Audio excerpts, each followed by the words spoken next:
I'm Logan Crawford, and right now on Spotlight, we are speaking with author Vincent G. Bivona Jr., author of the book Blood Deception, Book One, Plot Arising. This is a thrilling novel that follows Dak Tari, a child raised in a fortress of death who becomes the instrument of revenge for a forgotten god against the gods of Tamora.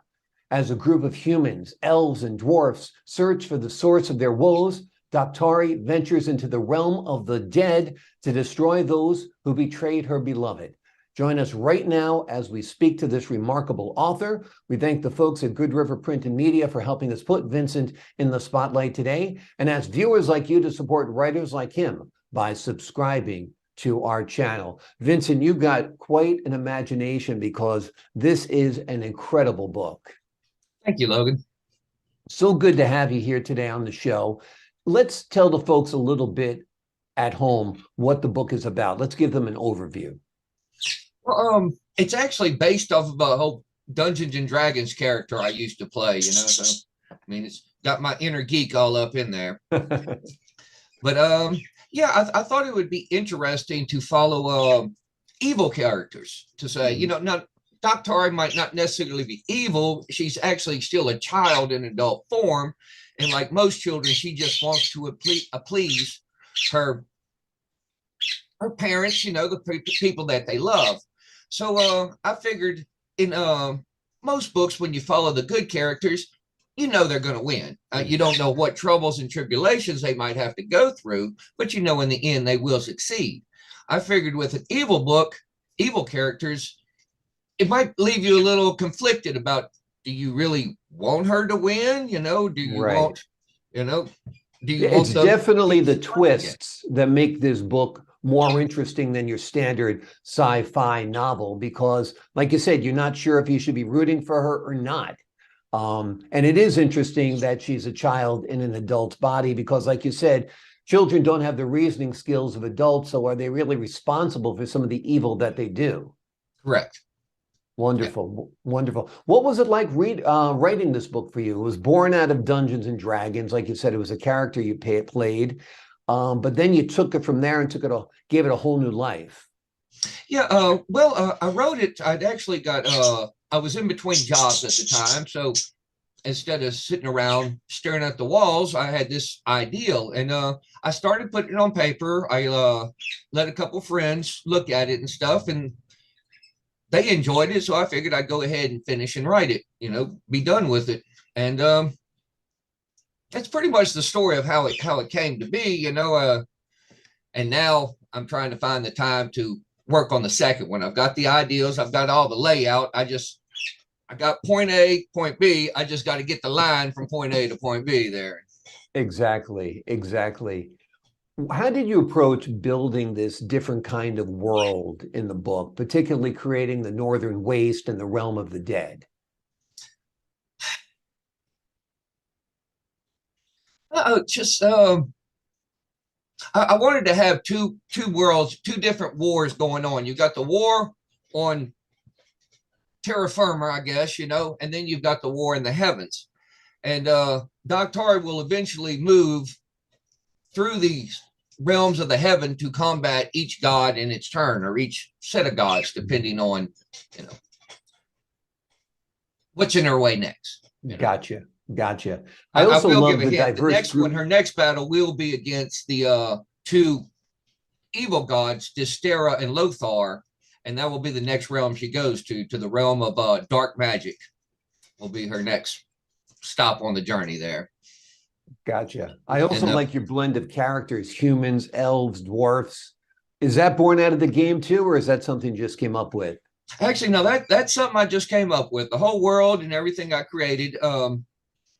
Dak Tari is based on a character I played, as is Morel. Morel with both of them, and originally Morel had the daughter Dak Tari, as she did in the book.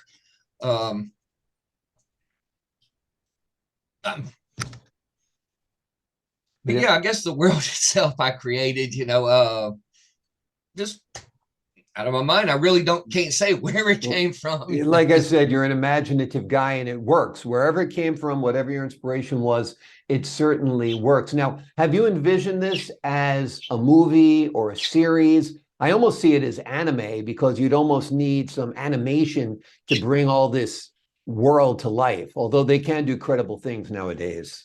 That's exactly what I was, was hoping. Movies real with live actors and stuff is all great, but unless you really put the money into it, you see some of these fantasy movies and stuff where after the battle and everything and everybody's hair is still perfect, they ain't got no dirt on their face and stuff. So that's actually what I thought. I thought it would make a real good anime, maybe something along the lines of like heavy metal or something like that, anime with good strong music up in there. Absolutely, absolutely. That would be awesome. That'd be very, very exciting. And I'm sure you would have a built-in fan base as well, because so many people love that genre, and particularly gamers. Gamers like to listen to some good hard rock while they're playing their games, that's for sure. Now, I hear like you've got a companion there with you. Do you have a giant parrot or is it a small parakeet? What do you got? I got three parakeets. Okay. My sister was moving and she didn't want them, and I couldn't leave them, and now they sitting here and okay. Well, they might be fueling the inspiration. You never know. But they sound cool. That's for sure. Thank you. Now, tell us a little bit of where you think the book will go as you work on book 2. The war.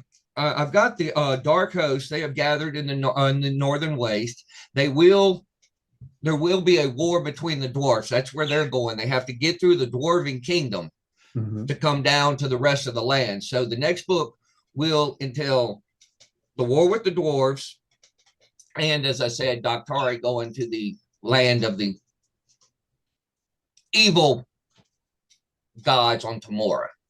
Absolutely. Absolutely. Was there a certain scene or chapter that you enjoyed especially writing? I enjoyed the her as a child, when she picked her weapon and when her blood changed from child to adult. Yeah, I really enjoyed that, and I think the dwarves land too. I kind of made the dwarves a little different. They have technology per se. I would say it'd be closer to kind of in the world of like steampunk. They have like steam powered boats and a train system and things like that. I guess I kind of mixed dwarves and gnomes. I guess in the fantasy world, gnomes tend to be the little builders and stuff. So I kind of mix those two together. Gotcha. I guess there's a little pecking order when it comes to dwarves versus gnomes, that kind of stuff. Who knows? Maybe a gnome will show up at some point. Exactly.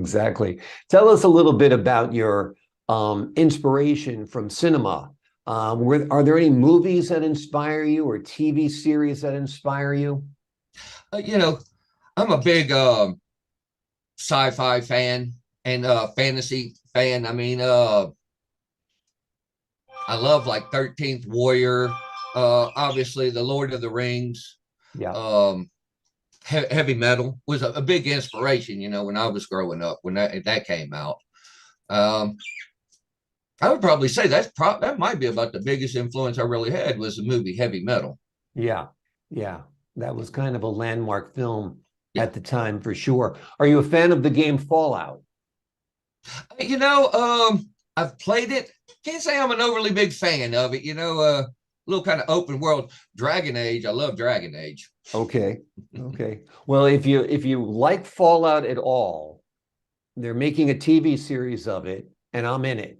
So that's going to be something for you to look forward to. Okay. Oh, definitely. Yeah, it was fun. It's a pretty cool story that they're bringing to life about this post-apocalyptic world and this war in New York City, and it's quite a ride. I think you'd probably enjoy the movie or the series more than the game. That's for sure. I sure would.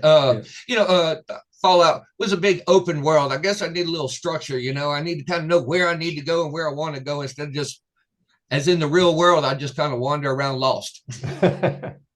Exactly. We all do. The best people in this world wander around lost, not knowing where they're going, and wind up in the most wonderful destinations. That's how I think about it, my friend. That's for sure. Now, if you were going to cast Dak Tari as an actress, who would you have play her? Charisse Theron would be Hmm. real good. That's Yep. who kind of I had pictured, in my mind, I guess, when I was creating her and stuff. Right. Yep. That'd be awesome. That'd be Yeah. awesome. Is this your first book? Yes, sir. It is my first book. Yeah. Okay. And how long did it take you to write it? Oh, maybe about a month, give or take. I mean, like I said, I was between jobs at the time, so I had plenty of time to kill. And just, like I said, instead of sitting there throwing darts at the wall, I picked up a pen and a piece of paper. Absolutely. Well, we're glad you did because it is an amazing book. It's called Blood of Deception, Book One, Plot Arising. It's a remarkable story that will bring you into a whole other world, a whole other realm. It follows the story of Dak Tari, a child raised in a fortress of death who becomes an instrument of revenge. And it is quite a thrilling ride. There are lots of unexpected twists and turns. This is the first novel written by our author, Vincent Bivona. And I always say it, the first book is usually the best because all of that stuff has been stored up there for years. And when you let it flow onto paper, it just sings like a song. And this book is a delight to read. Vince, thank you so much for joining us here today on Spotlight. Thank you, Logan. Me and my parakeets both thank you. Well, next time the parakeets have to make an appearance. We want to see them, not just hear them. All right, Vince, thank you so much. And to the folks at home, I'm Logan Crawford, thanking you for your time this time. Until next time on Spotlight.